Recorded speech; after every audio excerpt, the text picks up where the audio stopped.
Martin Luther King Jr., born January 15, 1928, second child to his father, Reverend Martin Michael L. King, and mother, Alberta William King. He decided to dedicate his life to fight for equality, for equal rights. Here are a few highlights that helped him make the world a more equal place. The Montgomery bus boycott. All blacks were allowed to sit in the back of the bus, but if a white person, no matter how young or how old, came in and there was no place to sit, the black person had to stand up for the white person. It was written law. One day, December 1st, 1955, a young black lady entered the bus, paid her fare, and was tired, so sat down.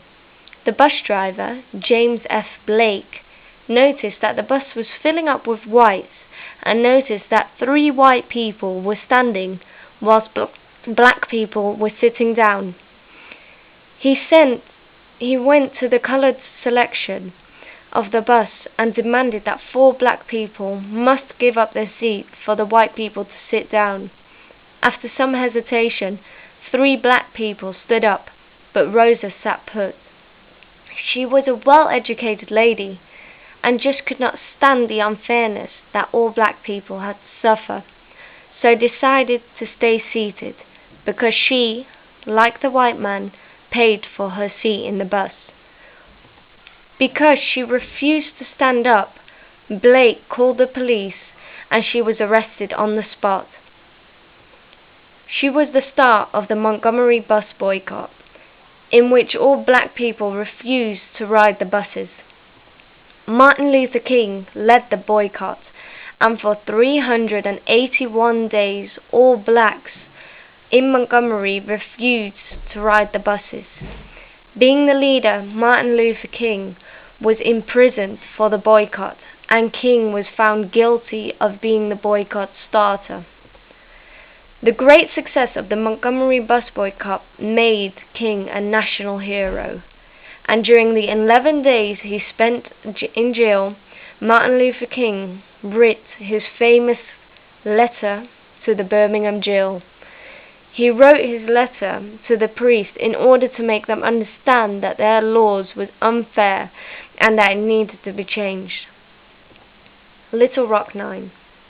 Gloria Gray, Terrence Roberts, Melba Pacello, Elizabeth Eckford, Ernest Green, Minnie Jean Brown, Jefferson Thomas, Carlotta Walls, and Thelma Mothershed.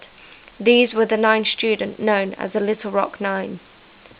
At first, September 4th, 1957, the guards formed a line and refused to let the 9 black students enter the building. They were yelled at by many students and even spat on.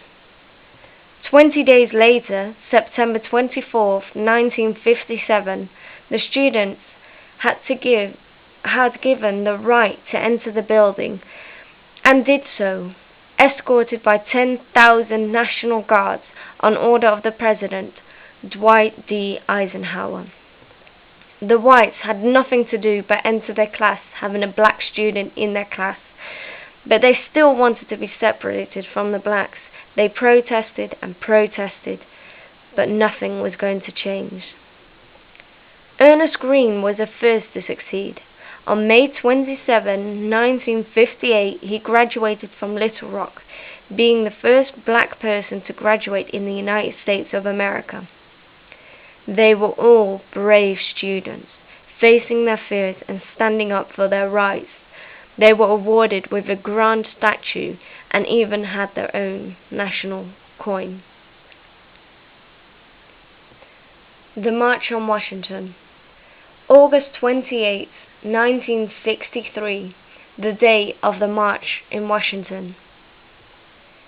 It was the largest demonstration in all American history, and more than 200,000 black and white freedom fighters marched and gathered in Washington all the way to the Lincoln Memorial.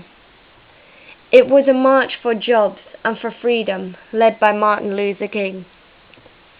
They still wanted equality and showed the world that not only the blacks, but many white people wanted so. Once he arrived at Lincoln Memorial, he gave his famous speech, the speech in which he had a dream.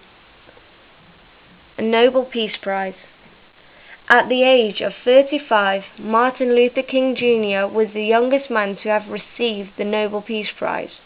He received this prize in the auditorium of the University of Oslo on December 10, 1964, from Mr. Jan, the chairman of the Nobel Committee. He also received a prize money of $54,123. He said he would invest the money on helping the civil rights movement. It was a great achievement for Mr. King. He had recognition for his hard work, but he was not there yet. His dream will go on.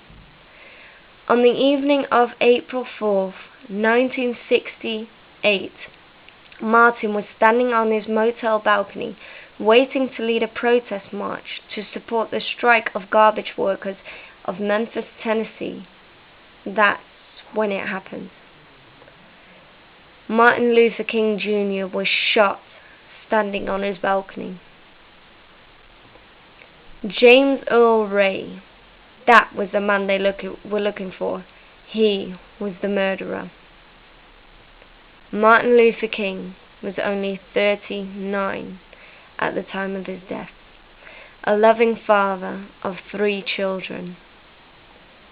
On April 9th, that was the day they buried him. His belief was that everyone in America would someday achieve equality, equal rights and justice. And his dream will go on.